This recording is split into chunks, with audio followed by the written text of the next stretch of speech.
विकांत अभी मोदी सरकार के मंत्री पशुपति कुमार पारस जी कुढ़नी विधानसभा में आए हैं। क्या कुछ कहिएगा सर? यहाँ की जनता का पूरा आशीर्वाद है जी। हमारा उम्मीदवार श्री केदार गुप्ता जी बहुत अधिक मतों से चुनाव जीत रहे हैं। वीआईपी के उम्मीदवार खड़ा है सर, कहा जा रहा है कि उधर के वोट काटेंगे या इधर के, बताया जाए। वीआईपी के नेता जब अपने खुद चुनाव नहीं जीत सकते हैं तो उनके नाम पर दूसरा को कैसे जीतेगा? आप 2 दिन से अंधाधुंध रैली किए हुए हैं सर, कैसा लगता है कुढ़नी में? एकदम पूरा अच्छा, बहुत अच्छा माहौल है। अब 2 दिन मेरा हुआ, फिर परसों से हमारे प्रदेश अध्यक्ष प्रिंस राज जी हैं, उनका भी 30, 1, 2, 3 रहेगा। 4 दिन वो रहना क्षेत्र पूरी पार्टी की टीम रहेगी। वैशाली की सांसद हैं बीना देवी, जरा एक सवाल ले लेते हैं। क्या कुछ कहिएगा मैम? वैशाली यहाँ से काफी नजदीक है, उसका प्रभाव यहाँ पड़ेगा क्या? एकदम प्रभाव पड़ेगा। 5 विधानसभा तो मुजफ्फरपुर जिला का मेरा होता है वैशाली में जी। एक ही विधानसभा है वैशाली का, तो मैं तो इसी जिला के हूँ। इस जिला में कुढ़नी है, हमारे केदार गुप्ता जी 1 नंबर वोट से जीत रहे हैं। देखिए, कुढ़नी का उपचुनाव है। पहले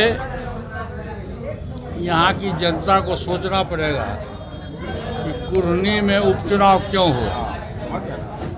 आरजेडी के विधायक यहाँ थे और भ्रष्टाचार के आरोप में उनकी सदस्यता चली गई और उपचुनाव की नौबत आ गई और आरजेडी ने अपने उम्मीदवार को नहीं खड़ा करके जनता दल को ये सीट दे दिया।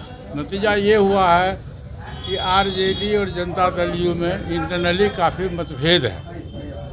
और अब देखे होइएगा कि जो महागठबंधन है उसके 7 घटक दल हैं, उसमें से एक घटक मुकेश सहनी जी अलग होकर के अपना उम्मीदवार दिए हैं।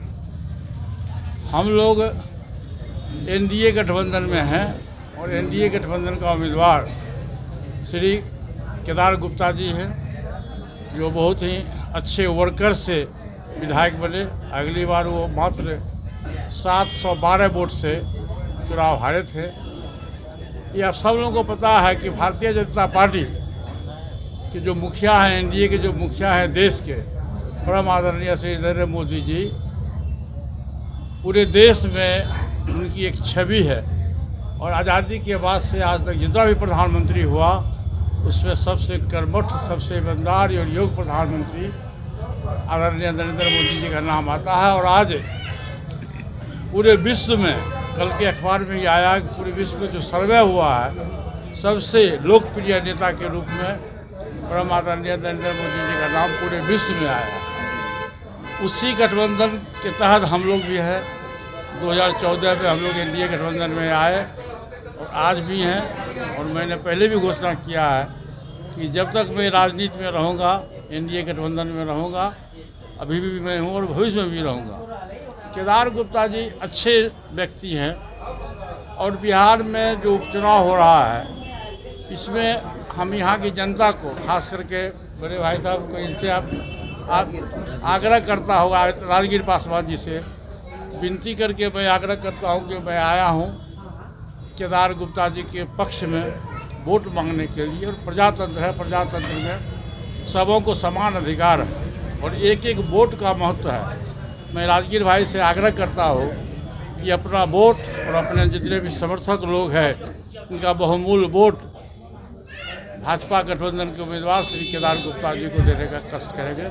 यही हमारी इनसे प्रार्थना है। हमको एक बात आप बताइए कि मुकेश सहनी जी खगड़िया से लोकसभा का चुनाव लड़े थे, चुनाव में बुरी तरह से पराजित हो गए। संयोग से हमारे ही दल के उम्मीदवार से पराजित हुए, महबूब अली केसर जी से। अब फिर वो बख्तियारपुर में गए तो उनके बेटा से पराजित हुए। जो व्यक्ति खुद अपने चुनाव नहीं जीत सकता है वो दूसरे को क्या जिता सकता है? पहले मुकेश सहनी जी से पूछिए कि किस गठबंधन के पार्ट है वो।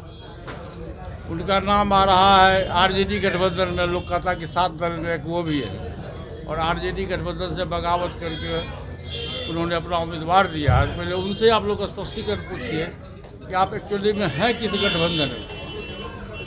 और देखिए, डेमोक्रेसी है, प्रजातंत्र है, प्रजातंत्र में सबका मौलिक अधिकार है, सबको चुनाव लड़ने का अधिकार है, सबको एक ही वोट देने का अधिकार है। और यह 13 उम्मीदवार है। 13 उम्मीदवार भिन्न भिन्न जाति के लोग हैं, लेकिन जनता के हाथ में फैसला है।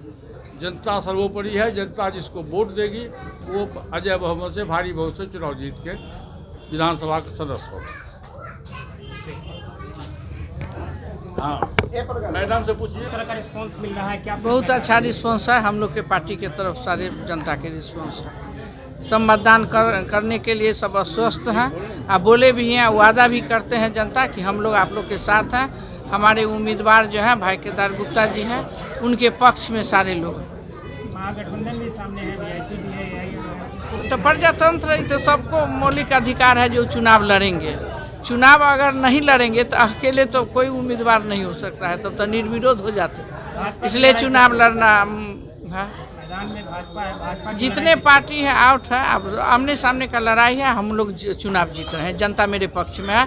भाई नरेंद्र मोदी जी जो काम किए हैं उनके पक्ष में है। सबका साथ, सबका विश्वास और सबका विकास, सब यही है। सभी लोग आज मन का बात भी मोदी जी के सभी लोग सुने हैं। आप लोग भी देखें। आप तो इलेक्ट्रॉनिक मीडिया है, जगह जगह घूम रहा है, हर नेता से फीडबैक ले रहा है। यहाँ के जनता समझदार है, अफवाह में न जाए। हमको आग्रह है आपके माध्यम से जनता से कि किसी के अफवाह में या वैसे भाषा में नहीं भटके। सब भाई केदार गुप्ता के पक्ष में 1 नंबर उनका अथी है। 1 नंबर पर कमल के छाप पर बटन दबा के 5 तारीख के 8 तारीख के रिजल्ट देखिएगा। चौंकाने वाला रिजल्ट होगा। केदार गुप्ता जी विजय।